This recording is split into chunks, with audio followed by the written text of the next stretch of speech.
Hi Leo Jailer upcoming Rolex அப்புறம் இந்த விக்ரம் படம் இதிலெல்லாம் வந்து அனிருத் அப்படின்னு ஒரு கேரக்டர் இல்லைன்னு வச்சுக்கோங்களேன். எப்படி இருக்குன்னு நினச்சி பாருங்கள்.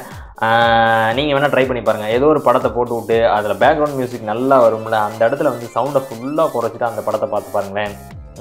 ஒரு ஹைப்பும் இருக்காது, அப்படி ஃப்ளாட்டாக இருக்கும், அந்தளவுக்கு இருக்காது இல்லையா? ஸோ அனிருத் எனக்கு ரொம்பவே பிடிக்கும் பர்சனலி. ஆனால் நிறைய பேர் வந்து அனிருத்துன்னு சொன்னாவே பேட் கமெண்ட் தான் வந்து கொடுப்பாங்க. அவர் வந்து மியூசிக் வந்து திருடி போடுறாரு அப்படி இப்படின்லாம் சொல்லுவாங்க. பட் எங்கேருந்து என்ன பண்ணி எடுத்து போட்டாலும் இன்னமும் அவரோட மியூசிக் இல்லாமல் எனக்கு தூக்கமே வராது. அந்த அளவுக்கு அவரோட வெறித்தனமான ஃபேனு. உங்களுக்கு அனிருத் பிடிக்கும் அப்படின்னா வந்து கமெண்டில் கண்டிப்பாக சொல்லுங்கள்.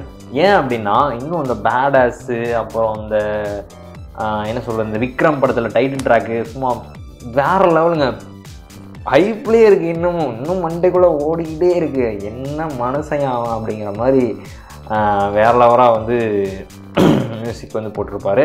ஸோ அனிருத் வந்து 1990 பிறந்திருப்பாருன்னு நினைக்கிறேன்.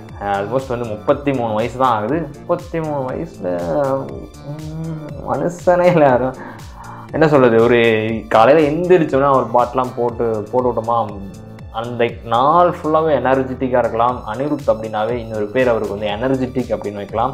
அவர் பாட்டை கேட்டதுக்கு அப்புறம் தான் வந்து சில முடிவுகளே சேஞ்ச் ஆயிடுச்சு. அந்த விஐபி படத்துலலாம் வரும் இல்லையா, அந்த பாட்டெலாம் அப்பா தாறுமாறு. வாழ்க்கையில் எவ்வளோ பிரச்சனை இருந்தாலும் இந்த மாதிரி பாட்டெலாம் போட்டு கேட்டுட்டு, அதாவது அனிருத் பாட்டை போட்டு கேட்டுட்டு அவரோட வாய்ஸை கேட்டு இது பண்ணணும்னு வச்சுக்கோங்களேன், எவ்வளோ கஷ்டமாக இருந்தாலும் நாமளும் ஜெயிக்கலாம் அப்படிங்கிற இதெல்லாம் வந்து கண்டிப்பாக வரும், எல்லாத்துக்குமே வரும்.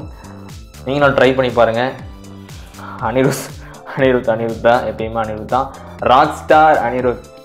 இப்போ வந்து எனக்கு தெரிஞ்சு இந்தியாவில் வந்து அனிருத் தாங்க எனக்கு ரொம்ப பிடிச்சதுனால வேணா அப்படி சொல்லலாம். மேபி வேறு யாரே இருக்கலாம், அனிருத் தான் எனக்கு. ஓகே, ஏதாவது நான் உங்கள்கிட்ட ஷேர் பண்ணணும் அப்படின்னு நினச்சேன்.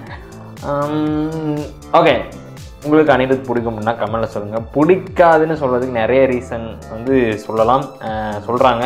அதை வந்து காப்பி அடித்து போடுறாங்க. அதை தவிர்த்து வேறு ஏதாவது வந்து உங்களால் சொல்ல முடிஞ்சால், இதை வந்து நான் வந்து சொல்லாதான் சொல்லலாம், போட்டு விடுங்க, பார்த்துக்கலாம். ரெடி? உங்களுக்கு கமெண்ட்டுக்காக நான் வெயிட் பண்ணிகிட்ருக்கேன். டடா, பை.